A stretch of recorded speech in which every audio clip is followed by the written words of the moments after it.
Hello, and thanks everyone for joining us here today for the highlights of the new ArcGIS 10.5 release webcast. My name is Chris North. I'll be the host of the festivities today, and I'm joined here by Christina Singh, who will be showing you some of the demonstrations of the technology today. So once again, thank you very much, and without further ado, we're going to get started on the webcast. So today's topics that we're going to cover, there's a whole bunch of stuff in the new 10.5 release. We've picked sort of the highlights and things that we can cover in the next hour or so.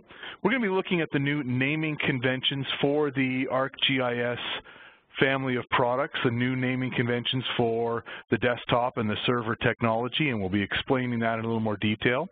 We're going to be looking at the new named user levels that are now available for both ArcGIS Online and for the new ArcGIS Enterprise technology.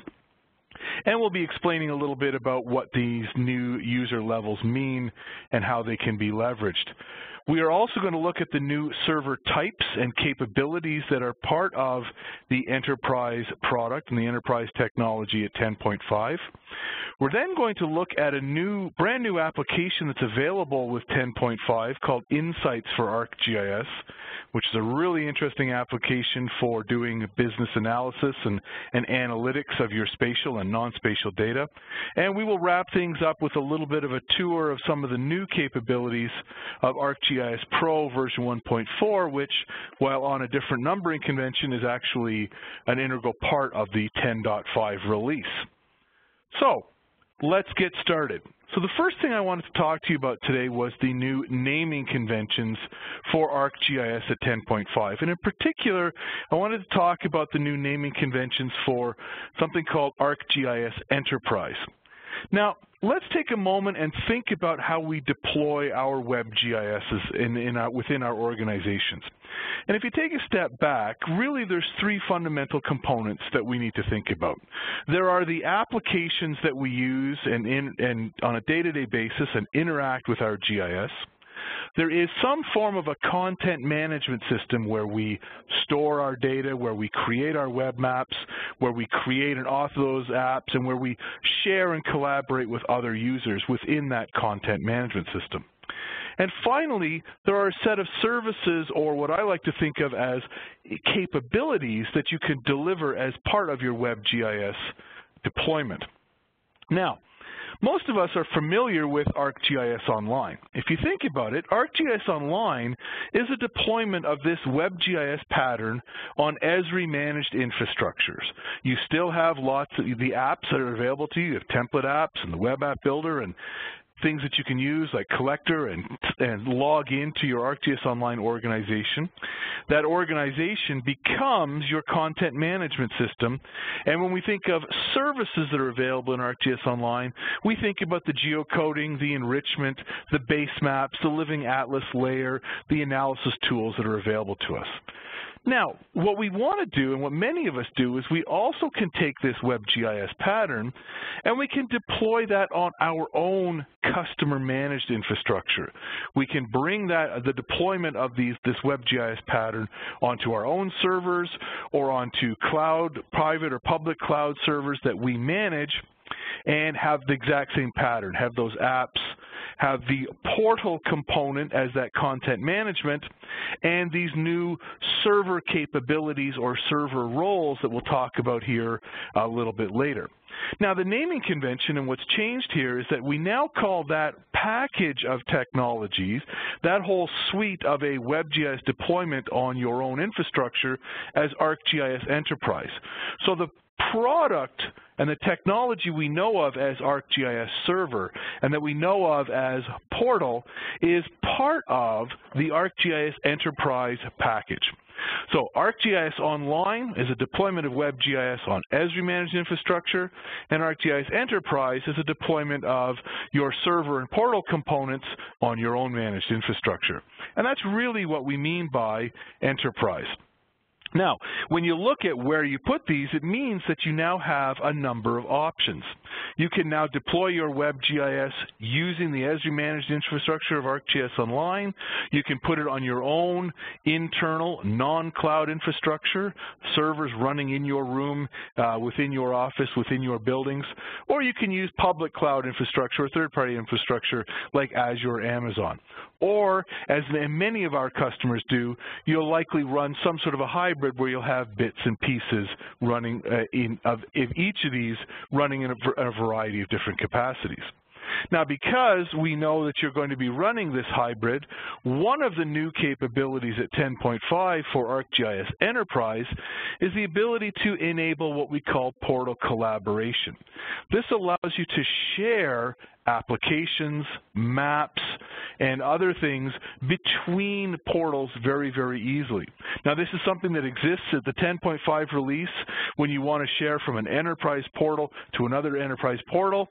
And a little bit later this year, we'll be extending this notion of portal collaboration so that you can share these items between your enterprise portal and your ArcGIS Online organization very, very easily.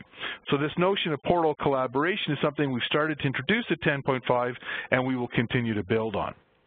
Now, the next thing we wanted to talk to you about as we move through what's new in 10.5 are the new named user types that we've introduced for both ArcGIS Online and for ArcGIS Enterprise. So in order to understand this, let's first accept and understand the fact that all users within a WebGIS need an identity.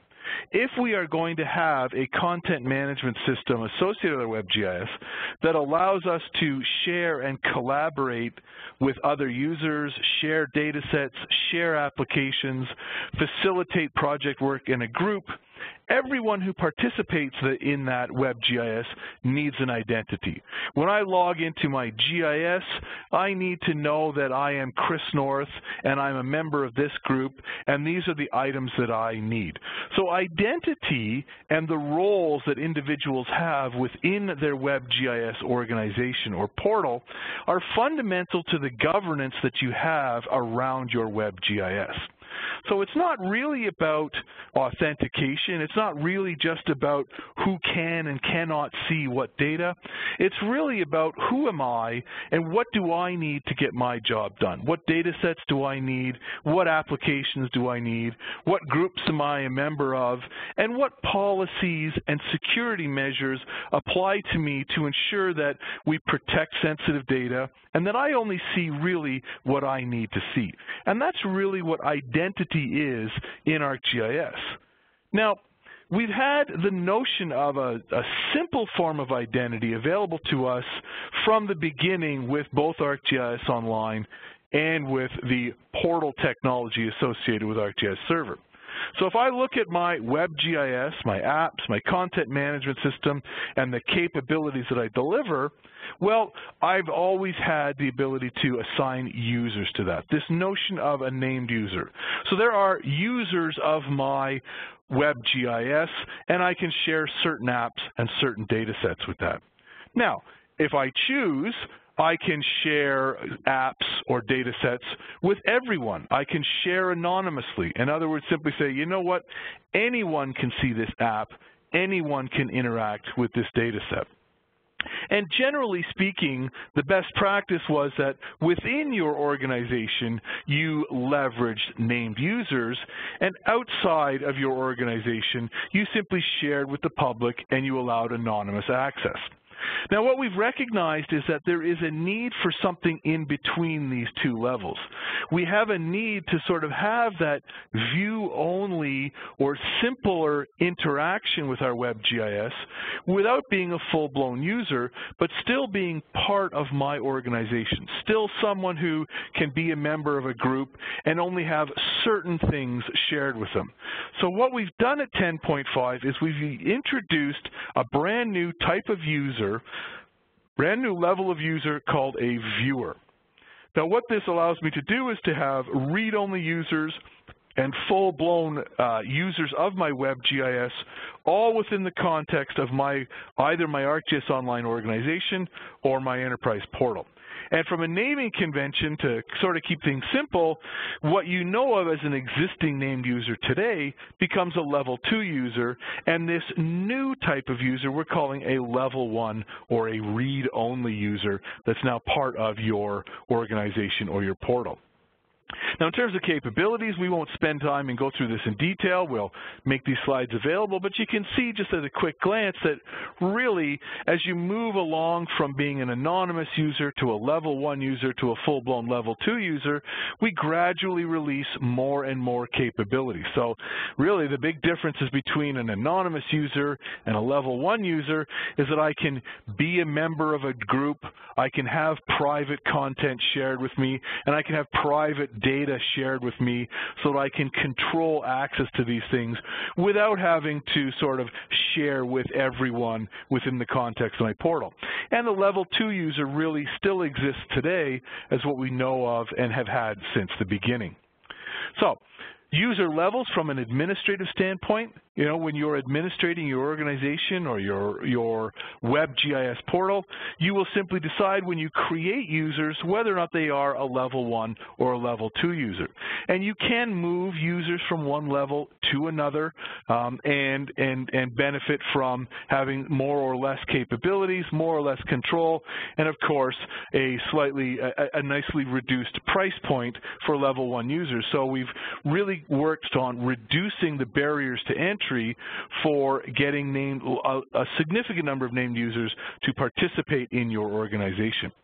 So what we're going to do now is we're going to switch over and take a look at our first demonstration with Christina, who's going to give us a bit of a tour of what a named user can and cannot do. Christina? Thanks, Chris. So yeah, as Chris mentioned, we now have level 1 and level 2 users. The level 1 user basically are members who only need privileges to view contents, maps, and apps, or share them in a group. So here I am. I'm logged in Chrome as myself, Christina. And in Firefox, I've logged in as Mike, who is a level 1 user in our organization. And the first thing you notice, we do have very similar user interface. However, Mike does not have access to my content where I have here. However, he does have access to the gallery that is shared within our organization, public to everyone.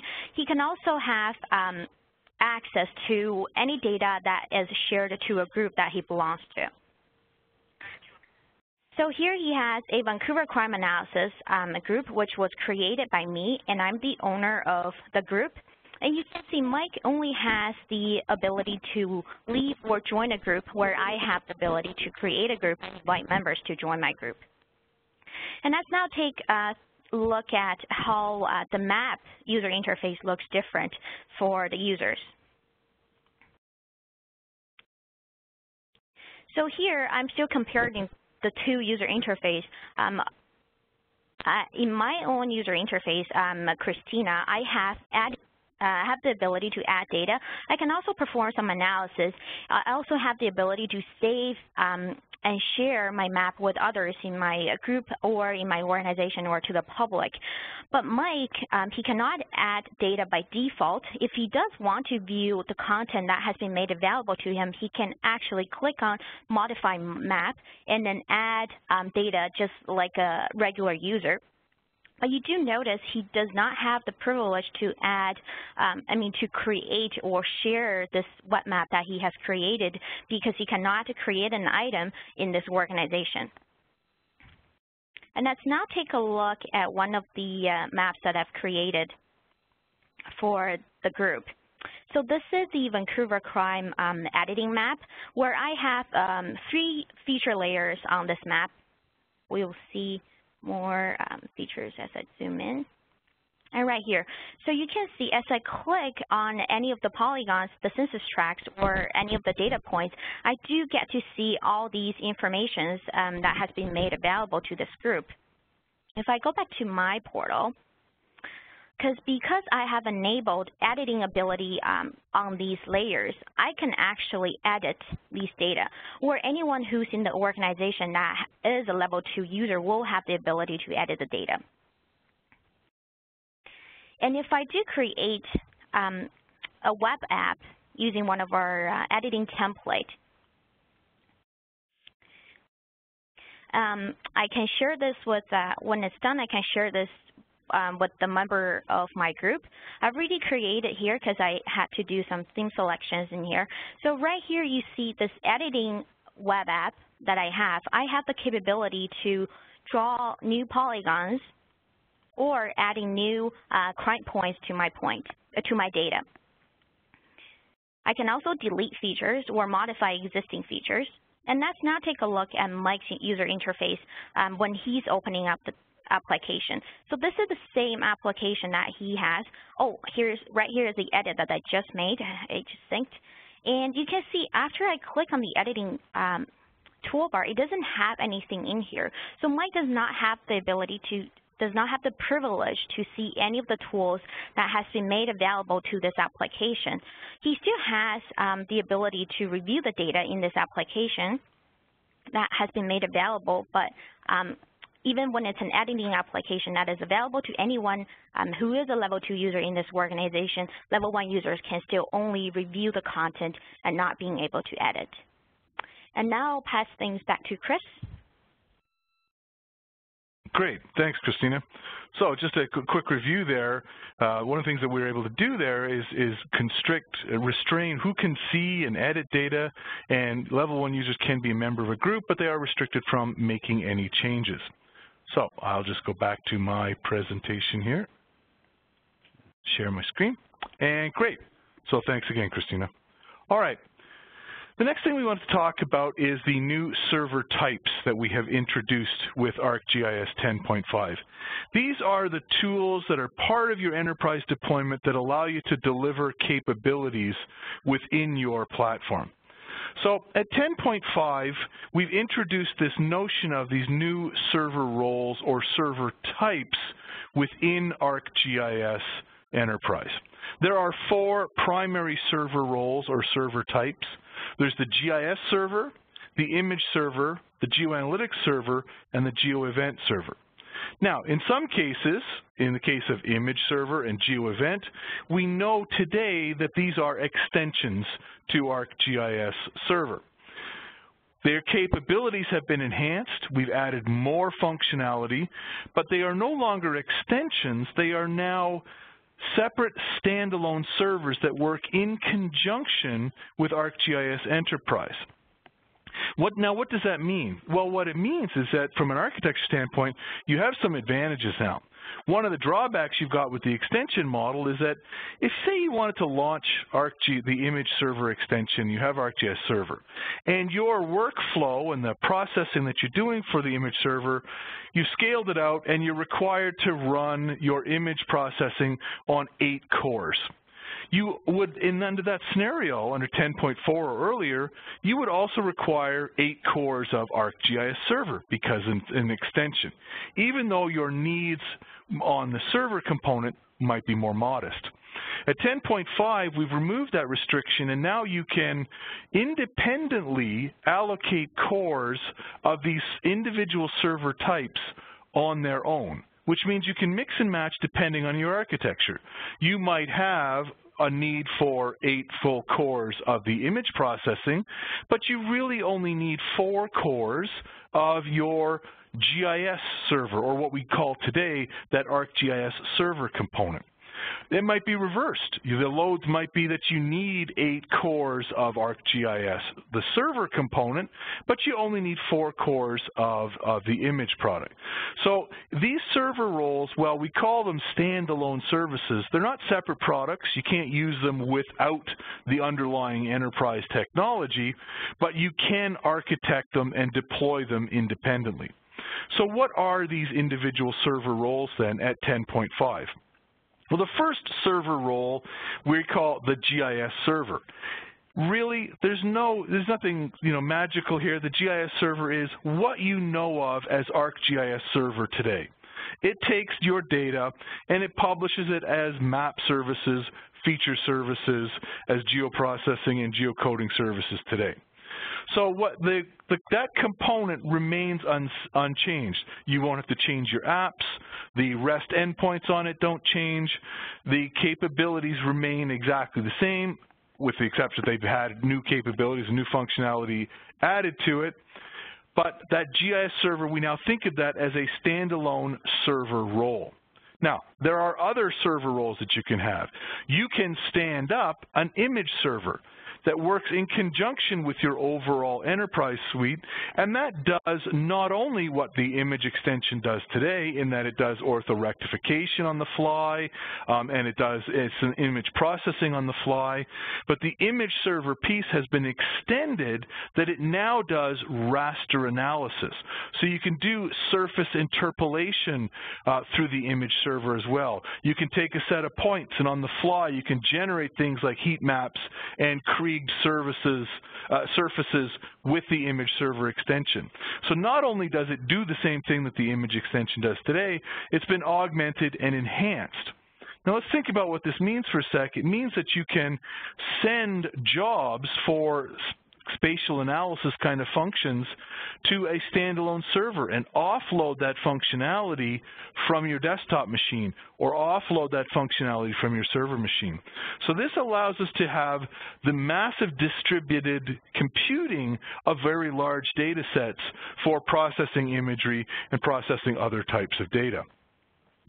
Similar idea that GeoEvent is also now a standalone server role, so that you can architect that and scale that out independently of your underlying server role or independently of any other server roles that you might have in place. The fundamental role of GeoEvent server remains the same. It's for taking feeds of data that changes frequently in high volume and computing and serving that up on the fly for analysis and aggregation into other services. You can also take the GeoEvent outputs and put those into the big data store, pass those to other kinds of servers and server roles, and do further processing analysis with something like the image or the geoanalytics store. Which segues into the fourth server role that I want to talk about today, which is the geoanalytics server. Again, this is a standalone server role that's part of the enterprise framework that really allows you to do distributed computations against very large data sets. So do the kinds of GIS analysis that we've always done in the geoprocessing framework, but now I can break that job up and distribute it over 8 cores, 12 cores, 24 cores, and have results sent back to me much, much faster. So this allows you to leverage ArcGIS Enterprise to share output and share processing, not only with people across your organization, but also distribute that processing across your infrastructure within your organization. So it's a very powerful way of thinking about how we can now distribute the processing and the heavy lifting of our back-end GIS services. Now, we wanted to focus a little bit on the geoanalytics extension because of all the ones that are there, this is the one that's new. So the geoanalytics server role, you can think of it as, I almost like to think of it as a distributed geoprocessing service. It allows me to take large data sets and do an aggregation or an overlay, excuse me, or a spatial join, and send that large geoprocessing job off to a farm of servers that I've got somewhere in my organization, have it chew away on the results, and then give me back the results when it's finished. It works with existing data sets, the data sets that you have today, your feature classes. It's not just about using big data stores, although it will also work with big data stores as well. It's designed to perform both spatial and temporal analysis within your organization.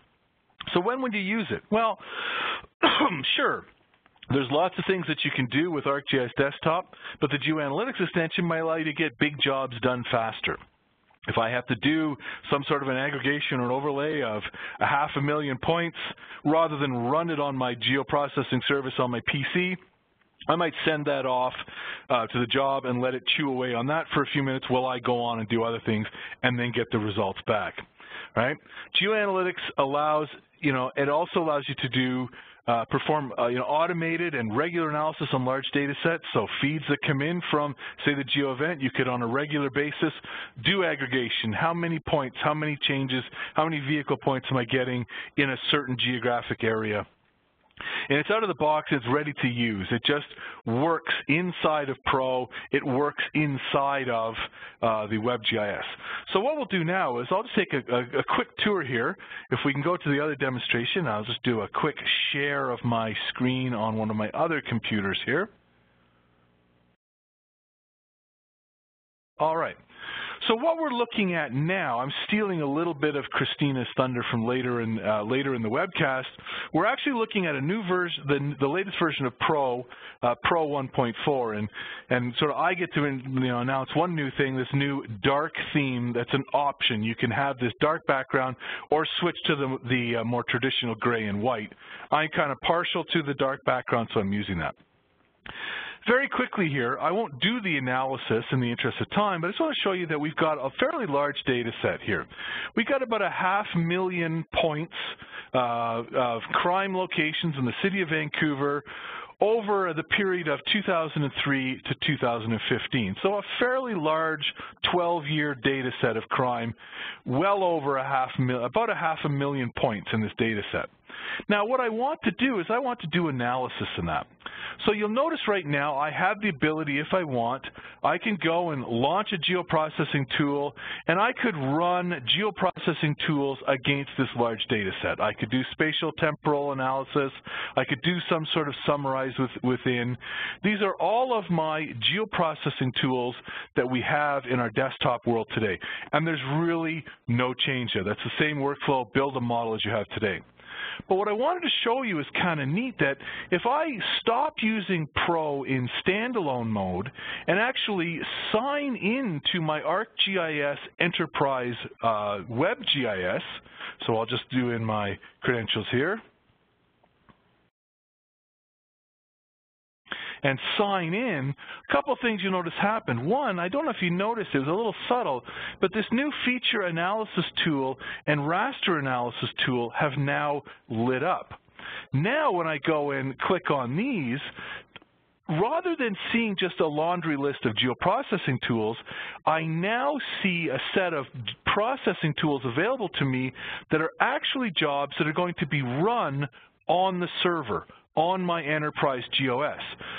So I can do a calculate density, I can do an aggregate points, I can launch these tools, either the standard tools or the geoanalytics tools on big data. But when I click on this and launch this thing, I get a geoprocessing workflow or user interface, and I can fill everything out that I want. Okay, I want my Vancouver crimes, and I, give it some output, blah, blah, all right? I can now aggregate to a polygon, or I can create hexagonal or square bins. Let's do a hexagonal bin, and the bin size, let's make it 250 meters in this case. Now all this other stuff, I could do some time step, I could do some other stuff. When I hit run here, the only thing that's a little different now is that job will not actually run on my PC. That job will be spawned off on the server, the geoanalytics server role. The geoanalytics tool will reach into the data coming from my enterprise geodatabase or my feature service. It will generate the bins, and it will beaver away and work on that data while I carry on and do the further work on my Pro toolbox. And then when it's done, I will get the results back. I did mention this is 500,000 points, so in the interest of time, I'm going to show you sort of a Martha cooking, the cooking show results here. I've already run this job ahead of time, and so what I've now got is I've got an aggregated count of crimes by 250-meter hexagonal bins. The creation of these bins and the aggregation of the points was actually done on my enterprise server, and the results were sent back to my ArcGIS Pro instance. And last but not least, before I go back to the slides here, I also wanted to show you that this capability of leveraging geoanalytics is not limited to the Pro environment. Here I am using that same Esri demo Enterprise, ArcGIS Enterprise server, and I can do the same sort of thing. I've got some Toronto neighborhoods, I've got the locations of Toronto schools, and when I do analysis, I have the similar user interface. When I go to feature analysis, I can choose the standard tools, or I can choose the geoanalytics tools, and I can spawn off this job on my farm of geoanalytics servers and get back the results.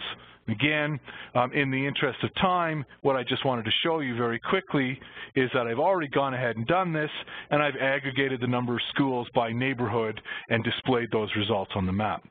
So it's a very interesting way of extending the reach of your GIS by sending these large jobs off to the server using the geoanalytics capabilities, the geoanalytics server role. Okay. Next, we're going to talk a little bit about what's new in apps at the 10.5 release. There's a couple of things we want to talk about. There are, some things that I'm going to talk a little bit about the GeoPlanner app. Now, I'm sure some of you are saying, well, wait a minute, GeoPlanner is not new. The GeoPlanner app has been part of ArcGIS Online for quite some time. What is new at 10.5 is that this premium GeoPlanner app is now also part of the ArcGIS Enterprise environment. So the portal and GIS server component with Enterprise at 10.5 now also include the GeoPlanner technology as a premium app that you can license for your level 2 users. This means that you can bring that GeoPlanner capability and geo-enable all that analysis for planning and what-if scenarios and location-driven decision-making and have all that live on premises with your enterprise technology.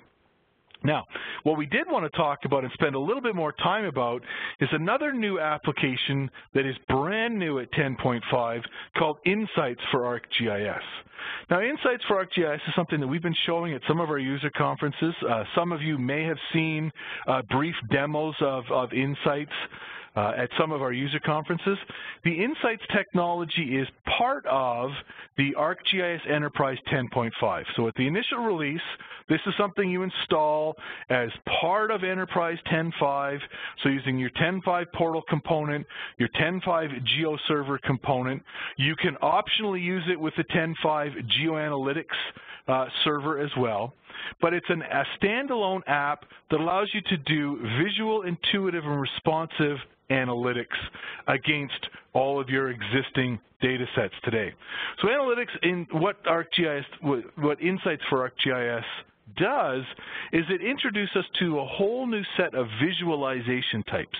Not only can you do the kind of GIS analysis that we expect, like aggregation and so on, but you also now have new non-map ways of visualizing that data, visualizing it through bubble charts and tree charts and pie charts, time series graphs, tabular views. You can also share pages from Insights. You need to be a level 2 user to create a visualization and analysis in Insights, but a level 1 user can view the results of that as kind of a dashboard into our analytics. Now, the Insights application works with a number of different data sets. As you would expect, it works with the feature web layers and spreadsheets. You can directly connect to your geodatabases, your enterprise geodatabase. You can also connect to business data. You can connect directly to an Oracle or a SQL or a HANA or a Hadoop database and bring that data directly into Insights. You don't need to publish that or republish that using the server technology. You can directly connect to, say, an instance of SQL Server and bring in that tabular information. And if that tabular information contains an address or contains a coordinate, you can create that spatial component on the fly right inside of Insights. So Insights is a very powerful new tool, but I think it's one of those things that I think is better to see than to keep talking about. So with that, I'll turn things back over to Christina, who will give us a demonstration of Insights. Christina? Thanks, Chris. So yes, I'm going to demo this new app, very exciting new app that we have called Insights. And to launch Insights, you just basically go to a portal and then launch it from there. And this is the user interface for Insights. And you can see in Insights, we work with these things called workbook.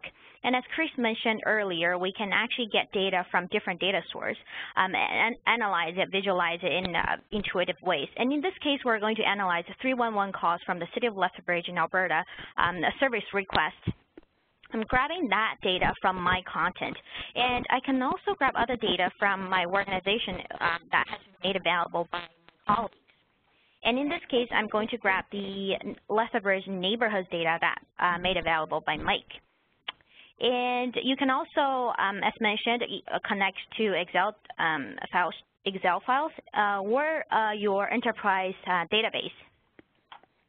So let's go ahead and take a look at these data. So in Insights, we work with cars. And from the cars, you can explore your data in more detail. And for example, if I want to know how many feature classes are in there, I can flip it, and then we can see there's more than 13,000 feature classes in here. And you can see it actually performs really well. It's really quick when drawing the feature class.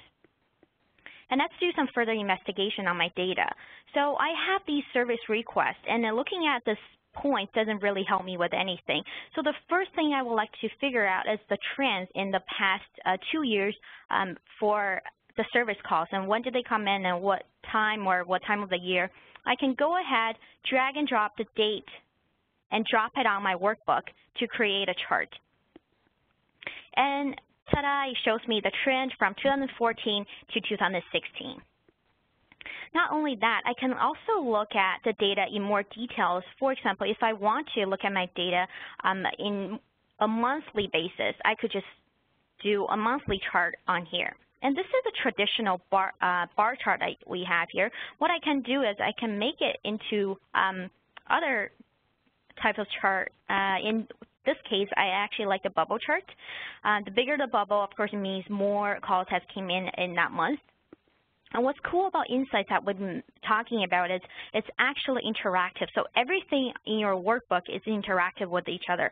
If I would like to look at the data, the calls that came in June, I can just isolate it by clicking on the bubble. Or if I want to look at a specific point and investigate more about it, I could just do that as well. So it's very interactive in the way it's designed. And the next thing I would like to do is to maybe create some thematic maps with my data. So right here, we see we do have service calls, and they're all in the same color. What I can do is I could style by the attributes that exist in my data right now. For example, I have category. And of course, you can pick from the drop-down list. But what I'm going to do is I'm just going to drag and drop my categories on top of my map. And you can see how quickly just identified all the different categories and draw me a map of the different categories that exist in the data. And now we do see the different categories of the calls. We can also look at specific type of calls by clicking on each one of them. And again, like I mentioned, it's all interactive. As I click on the different category, it will change my other charts and cards that are being displayed. And next, I would like to see what's interesting in Insights is you can actually look at two feature classes together, or multiple, of course, if you have multiple. And I have this neighborhood data made available through my colleague, and I would like to see which neighborhoods get most calls in Lethbridge. I'm just going to go ahead and do a spatial aggregation. And within seconds, it gives me a graduate symbol map that tells me, oh, which neighborhood has more calls. And apparently, it seems like we have more calls in the downtown area. And I can also represent my map in the traditional classified map. And we can see the color represents a more obvious classes that exist in our data. And by doing a spatial aggregation or drag and drop that service request onto our map, we actually created a relationship between the two feature classes, and you can see it has added a relationship right under my data. And that enables us to explore the relationship between the fields that exist in both of the data sets.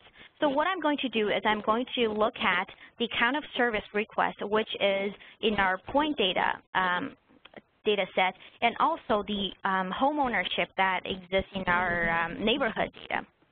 I'm going to look at those two together and see if there's any relationship between those two. And that gives us a polynomial chart, and if I would like, I can also compute a formula from that. And we can see more ownership, as the ownership number goes up, we also get more calls, whereas if it's a lower number of home ownership, we have lower number of requests. And at the end, if you would like to, one thing I wanted to mention, if you are more of a traditional type of GIS analyst, you can actually have more of the analytic tools right here at the lower corner of each of your data. So you have the buffer and the space, these tools, and also some other tools that has been made available to you for you to do the analysis insights. And of course, at the end, if you would like to share this workbook, or if you would like to repeat this step again in the future, you can save it, or you can share it with your colleague, because Insights actually saves everything as a workflow for you in your content. And that's it from Insights for now, and I'll pass things back to Chris. Thanks, Christina. Okay, let me just get back to my slides here.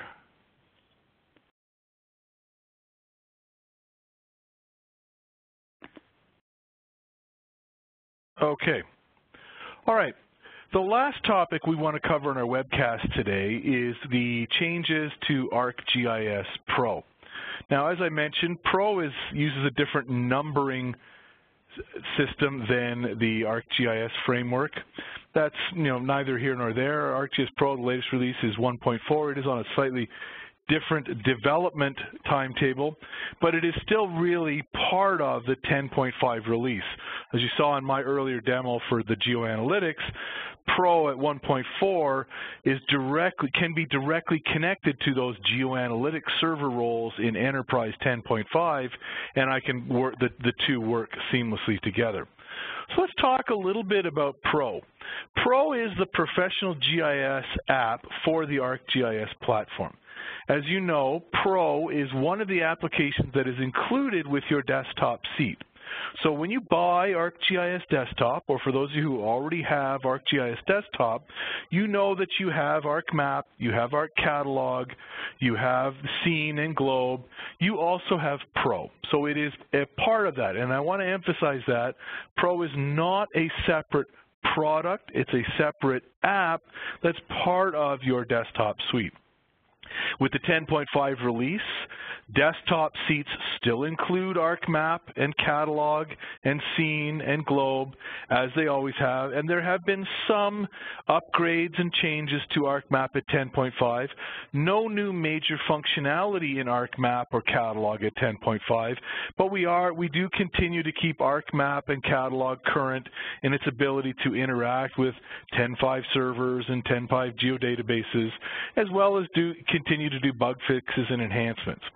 But the Pro technology is where our focus is on developing the new capabilities for WebGIS and for the professional GIS practitioners' experience around WebGIS. So Pro, like ArcMap, uses the same suite of geoprocessing tools. I kind of showed you that very briefly in Pro. It works both seamlessly in 2D and 3D. Some of the differences is that Pro is more tightly connected to your ArcGIS Online or your Enterprise 10.5 suite, as you just saw earlier where I connected to the geoanalytics server. So that our direction going forward is to focus on Pro as a professional GIS desktop tool that really is very well integrated with the ArcGIS WebGIS platform. And that's really what Pro is all about. Now, in terms of making Pro functionally equivalent to ArcMap, I know I get questions all the time from people with, I can do function X in ArcMap, when will I be able to do function X in Pro? And certainly we're working very hard on closing what I call that functionality gap between ArcMap and ArcPro. I would say that with a few minor exceptions, for the most part with 1.4 we have almost completely closed that gap, and we're going to give you an example of a very common request for that in just a moment. But we're not done with Pro. We have continued to add ArcMap functionality into Pro with every release. We're getting about 2 releases of Pro out per year. In fact, the version 1.4, which we're showing you today, was just released literally about a week and a half ago on January 14th of this year. And there will be another release of Pro coming up sometime this year where we'll complete some of the work we're doing on grids and graticules. But things like georeferencing and locating features, and that was all added in 4, and the topology editing and the KML integration was all added in 1.3. Now, I should also mention that a lot of this functionality equivalent, well, the things that you can do in Pro actually are superior to what you could have done in ArcMap because we have access to the 64-bit architecture and we also have access to the new WebGIS paradigm. In one area where we've not only, I would say, closed the functionality gap with ArcMap, but actually gone beyond and exceeded it in terms of what you can do in ArcMap, is in the area of working with imagery. So within Pro, you can now, at version 1.4, georeference images like you can inside of ArcMap. That's been a very commonly requested capability of ArcMap that's now part of the Pro environment. You can also do orthomapping. If you've got a collection of imagery, you can now create mosaics within the Pro environment. And that user experience, that workflow around generating mosaics and georeferencing is far superior than to what it was in ArcMap. And there's also lots of raster functionality that actually goes well beyond what we had in the ArcMap environment and the image processing and the image classification tools. Now, for the last time today, rather than talk about this, I'm going to turn things over to Christina for our final demonstration of the day of Pro 1.4. Thanks, Chris. So yes, as Chris mentioned, we are trying to close the gap between the functionalities between ArcMap and ArcGIS Pro. And for 1.4, we have this big release on imagery. It is definitely a major release for imagery and raster, because before you couldn't access, there isn't an imagery tab in ArcGIS Pro. You would access some of the raster analysis from the analysis tab. And for ArcGIS Pro 1.4, we have made it a core tab. And as a GIS analyst, we all know imagery is very important to us, and it is a core in our GIS analysis every day. So from the imagery tab, you can do ortho mapping, georeference. You can also access raster functions, which provides you extremely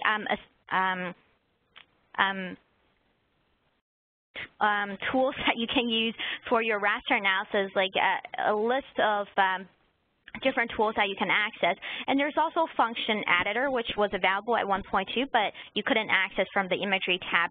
Also, we have some classification wizard classification tools and process tools and indices as well. So you can calculate NDVI and other easily computed rasters from there. So what I'm going to demo today is the georeferencing functionality in Pro. I have an image from which was taken in 2013. It's aerial imagery of Clarksdale Public School in Toronto, and we can see right now the image is out of nowhere. It's somewhere in in the ocean, and since I already select the image in my ArcGIS Pro Contents tab, I can go ahead and georeference that in, for this image. And you can see we have moved, if you remember how to do georeferencing in ArcMap, what we usually do is from the toolbar. So it was a toolbar experience.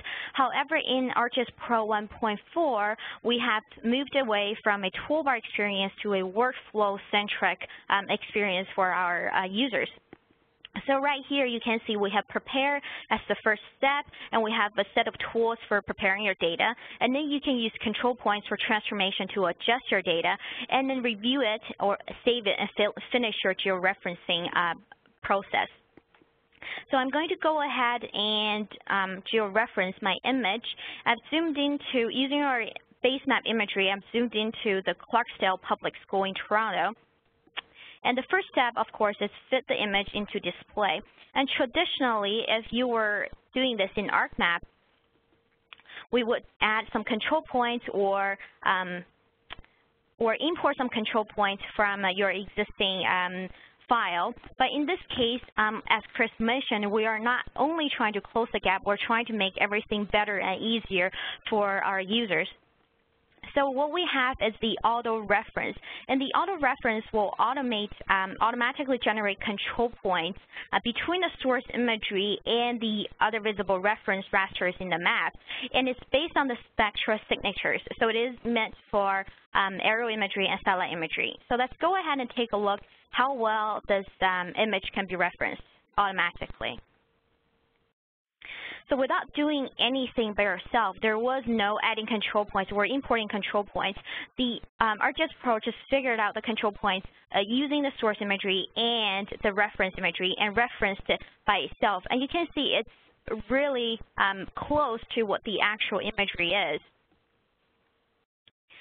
And so that's one of our new functionalities in ArcGIS Pro as closing gap and making things better as well. And of course, there are tons of other imagery analysis tools that are available to you at Pro 1.4, and we have made a lot of enhancements in other tools as well, generalization or publishing a web or sharing a web tool. So there's a lot to explore in ArcGIS Pro.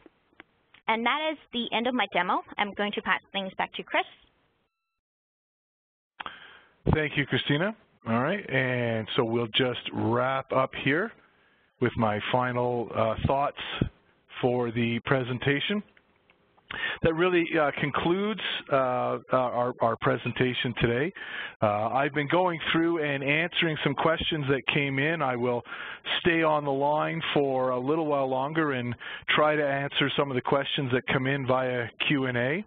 But by all means, if you have any additional questions and you go away from today's presentation and something occurs to you later, please feel free to send either Christina or myself an email. I'm cnorth@esri.ca and Christina is csing@esri.ca. So with that, we will close the formal presentation.